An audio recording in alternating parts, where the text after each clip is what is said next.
আসসালামু আলাইকুম সবাইকে। আজকে আমি একটা রেসিপি শেয়ার করার চেষ্টা করব আপনাদের মাঝে। এই রেসিপিটা হচ্ছে গরুর মাংস। এই গরুর মাংসটা হয়েছে কি, যে যেভাবে রান্না করে ওইভাবে কিন্তু ভালো লাগে খেতে।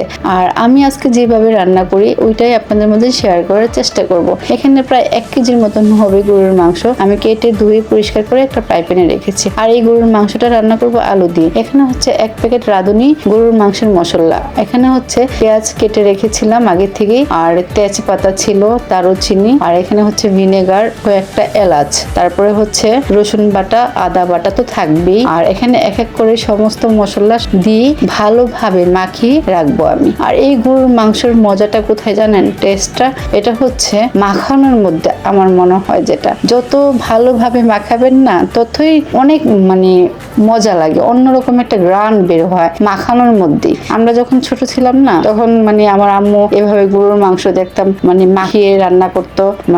যখন মাখাইতো না তখন অন্যরকম একটা গ্রানই বের হইতো। যাই হোক, ওই গ্রানটা এখন পাই না, ওই মজাটাও কিন্তু এখন পাই না। আর তো আমি আজকে যেভাবে রান্না করি, এই যে দেখেন, গরুর মাংসটা মাখিয়ে 10 মিনিট আমি রেস্টে রেখেছিলাম। এখন কিন্তু মাংসটা আমি কষাইতেছি ভালোভাবে। এই মাংসটা যখন ভালোভাবে কষানো হয়ে যাবে, তেলগুলো কিন্তু চিটচিট করে উপরে ভেসে উঠবে। দেখেন, মাশাআল্লাহ, আমার মাংসটা কষানো হয়ে গেছে। এখন আমি গরম পানি দিয়ে দিব।